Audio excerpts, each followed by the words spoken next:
देव भेटला नाही, तो नाचत बुडीवला. आणि ह्यांना बायका भेटत नाही त्याचं कारण सुद्धा हे देव नाचवितात म्हणूनच बायको भेटत नाही. देव म्हणतो तुम्हाला नाचवितो, तू तिथंच नाच. अरे धर्मासारखं वागत जरे जरा, तुमच्या हातात आहे म्हणून तुम्हाला सांगते. आपल्या ज्ञानोबा तुकोबारांचा प्रचार आपणच करायचा, आपल्या विठ्ठलाचं कौतुक आपणच करायचं, आपल्या पंढरीचं महात्म्य आपणच सांगायचं. पण आमचं असं झालंय, ज्या साबणावर गोरी हिरोईन आहे तीच साबण खपतोय. म्हणजे आमच्याकडे गुण बघून साबण घेत नाहीत, हिरोईन बघून साबण घेतात. देवाचं तसंच आहे, ज्याचा प्रचार जास्त आहे त्या देवाला गर्दी जास्त आहे. म्हणजे आमच्याकडे कसं आहे, जो महाराज फॉर्च्युनर मध्ये आला तो हुशार आहे, रिक्षात आला तो मूर्ख आहे. म्हणजे जी पोरगी वरातीत नाचती ती सुशिक्षित, आणि जी कीर्तनात नाचती ती नालायक. अरे वा, मानलं पाहिजे तुमच्या डोळ्याला. तुमची नवरदेवासमोर अर्धनग्न होऊन नाचते, it is free minded, high class. आणि आम्ही टाळ घेऊन नाचतो, it is uneducated, unprofessional, unclass, lower class, third class. म्हणजे तुमचं कसं झालंय, ज्याला मटण चावना त्यानं माळ घातली त्यो महाराज. कळलं त्यालाच कळलं. अरे मग आम्ही कोण पोतराज?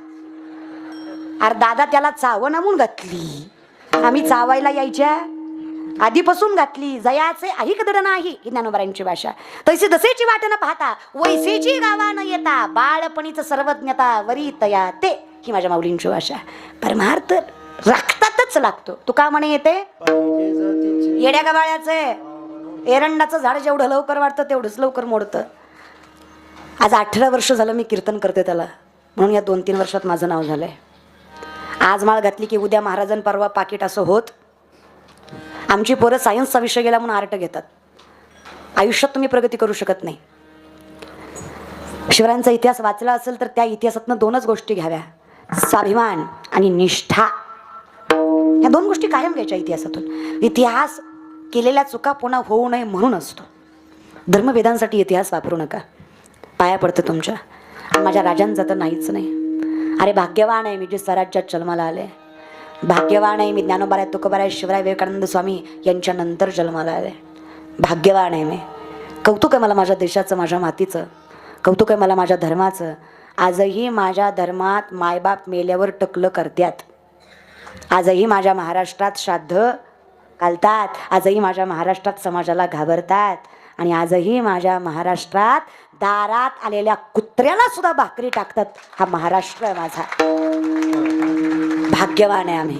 दास विठोबाचे धन्य आम्ही जन्माला. खरंच भाग्यवान आहे आम्ही. पण मला नवल वाटतं काही काही लोकांचं, महाराज ज्यांचा अंगाऱ्यावर विश्वास आहे पण बुक्यावर नाही, भामट्यांवर आहे पण संतांवर. लोक म्हणले हरीचं नाव घेतलं पण देव भेटला नाही. एक माणूस एका महाराजाकडे गेला, म्हणला वर्षात लेकरू झालं पाहिजे. खरं तर हाच विनोद आहे पण मरू दे तिकडे. वर्षात लेकरू झालं पाहिजे.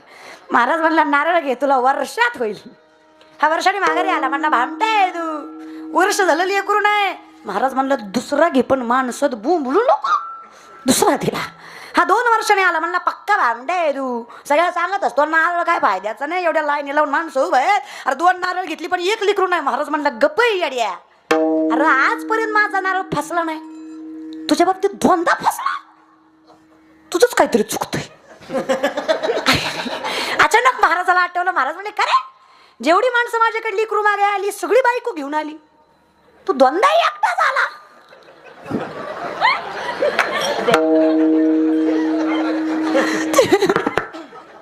तुझी बायको कुठे आहे?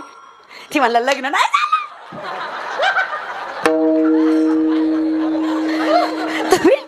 तुम्ही मला विचार करून सांगा किती नारळ दिल्यावर लेकरू होईल. मग मी तुम्हाला सांगते किती भजन केल्यावर देव भेटेल. जिथं माणूस असत्य जगतो ना, देव साथ देत नाही. देव कधीच त्रास देत नाही. कर्म कधीच माफ करत नाही. देव कधीच कोपत नाही. कोपतो तो देव नाही. लक्षात येतं ना तुमच्या माझं बोलणं. म्हणून माझी विनंती आहे, आपण भगवंतावर प्रेम करणं यात नवल नाही मायबाप. भगवंतानं आपल्यावर प्रेम करणं यासारखी नवलाची दुसरी गोष्ट नाही मायबाप. द्वारकेचा राणा हरी पटलंय किचकट. पांडवाला घर आहे का? पांडवाला घर आहे? अखंड वनवाशीत पांडव. मग देव कुठल्या घरी गेला? देवाचं घर आहे. सभक्त चित्तरंजनम सदैव नंदनंदनम मनोचकर विमोचनम विशाल लोललोचन अनंगरंग सागरम नमामि कृष्णनागर वजै व्रजै कमंडनम समस्त पाप खंडन सभक्त चित्तरंजनम सदैव नंदनंदनम. कळलं? काही ढेकळं कळलं का? काय नाही, हरिमुखी म्हणा सगळ्याचा अर्थ एवढाच होता महाराज बरं का. चहुवेदी जाणं आडराही पुराण हरीसी गाती हरिमुखे. आम्ही फार भानगडीत पडत नाही, कारण आम्हाला माहित आहे अहो आमचे नामदेवराय म्हणले, अरे तुम्ही कसे असा नुसते माझ्या दिंडीत या. दूत सांगत संयमा दिंडी पुढे चाले नामा, तो नागवितो आम्हा विष्णुदास म्हणून या, तो नागवितो आम्हा विष्णुदास म्हणून या.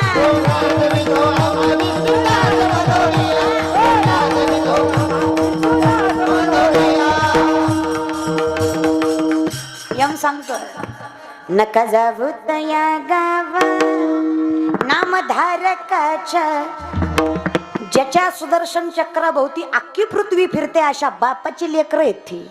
तुमच्यासारख्या येड्या गवाड्या संघ येतील होय रे. आणि मला सांगा, एवढा संसार करतो आपण, कुठले संत गरीब होते? हा, कुठल्या संतांकडे श्रीमंती नव्हती की त्यांनी संसार सोडला? ते गरीब होते म्हणून त्यांनी संसार सोडला? त्यांना खरं धन कळलं म्हणून त्यांनी संसार सोडला. आपलं धर्मशास्त्र खऱ्या धनाची व्याख्या करतं. विपदो विपदो नेव संपदो न च संपदा, विपदा विस्मन्नम विष्णू संपन्नारायण स्मृती. विपत्ती म्हणजे विपत्ती नाही, संपत्ती म्हणजे संपत्ती नाही. भगवंताला विसरणं ही खरी विपत्ती, भगवंताला मनात साठवणं ही खरी संपत्ती. ज्याला जपता आली तो श्रीमंत आहे. परमार्थ हे महाधन जोडी देवाचे. पैशाचा कुठे विचार करताय तुम्ही? नातांच्या घरी आलेला पाहुणा सोन्याच्या ताटात चांदीच्या वाटीत जेवत होता.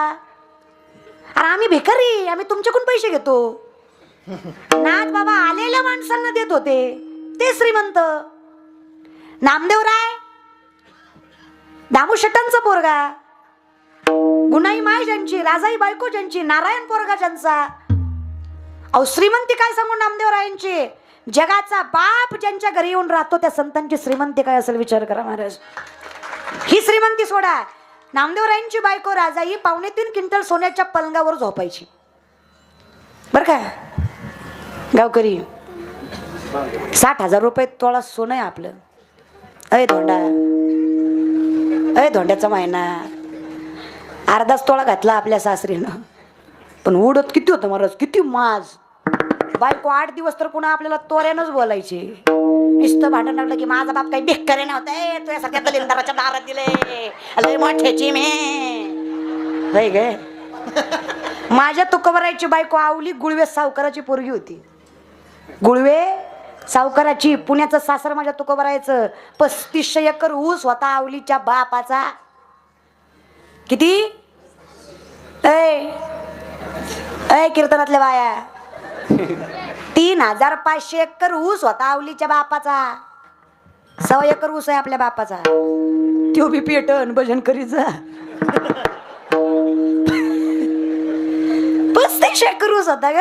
1425 माणसं आवलीच्या बापाच्या हाताखाली कामाला होते. तरी माझी माय आवली नवऱ्याच्या घरी मिठासोबत भाकरी खायची, 4 ठिगळांची साडी नेसायची. तक्रार करत नव्हती. तिला संतांची पत्नी म्हणावी, त्याला संतांचा संसार म्हणावा. तुम्ही नका वाजवू, तुमची लय व्याक करे.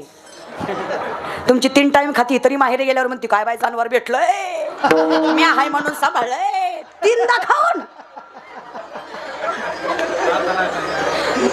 काय देवानं कमी केलं ग माय. देवानं दिल्यावर तरी नाकारत जात जाऊ नका माय बाप. देणारा देव हे लक्षात ठेवत जा. माझं शास्त्र सांगतं, न्यायशास्त्रात माझं शास्त्र सांगतं, वाणी रसवती यस्य यस्य श्रमवती क्रिया लक्ष्मी दानवती यस्य सफलम तस्य जीविता. जगरातली स्त्री हसमुख चेहऱ्यानं कठीणातली कठीण परिस्थिती निभावते, आणि जगरातला पुरुष किती कठीण परिस्थिती असली आपला प्रामाणिकपणा सोडत नाही. त्या घरातला भगवंत आणि लक्ष्मी कधीच दुरावत नाही. ते खरेच धनवान, ते खरेच तुमच्या हातात. तुम्ही येड्या नाहीत ग माय. अहो काय माझी राजाई होती, जी शिवाय बोलत नव्हती नामदेवरायांना, सासू सासऱ्यांना. अहो संसाराचं परमार्थाचं कौतुक करावं हे कौतुक नाही, संतांच्या संसाराचंही कौतुक केलं जातं हे कौतुक आहे. राजाई गुणाई दोघी संतांच्या संसाराचंही कौतुक आहे महाराज. अजून काय संसार असावा, मग कशाला कराय केला तू का म्हणे घालू. आम्ही देवाचं नाव घ्यावं, देवानं संसार सुद्धा राखावा. हो किती माझा परमात्मा मन मोठ्याचा बघा ना. अहो माझ्या भक्तिवात्सल जनाई माता निस्त ओव्या गायला काय वेदशास्त्र म्हणले का जनाई माता ना. ताकद बघा स्त्रीमध्ये, बघा काय ताकद आहे स्त्रीमध्ये. जगाच्या बापाला हाताला धरून बसवते तिला जनाई म्हणायचं. अहो जगाच्या बापाला कंबर कुसून भांडती तिला जनाई म्हणावं. ज्ञानी यांच्या राजाला उपदेश करतात त्यांना मुक्ताई म्हणावं. अहो जिच्यासाठी देव सुखू झाला तिला सुखबाई म्हणावं. आणि जिला गाभाऱ्यात जागा मिळाली तिला कान्होपात्रा म्हणावं. वस्तू कमी नाही हो मायबा. काय केलं माझ्या जनाई मातानं. उभ्या का भुक्कवतो की तू ये रे पा विठ्ठला. उभ्या का भुक्कवतो की तू ये रे पा विठ्ठला.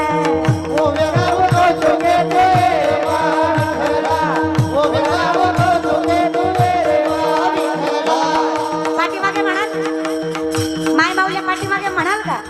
म्हणा काय वाजवू नका. सासू आणि सासरा दिल तो तिसरा.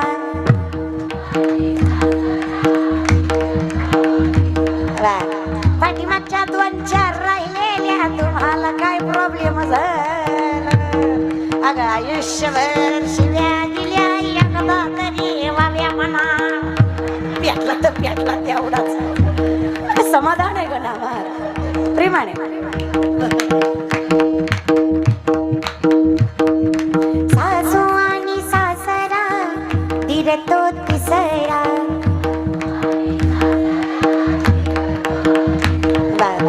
उभ्या काबू भरतारा तू ये रे पा विठ्ठला.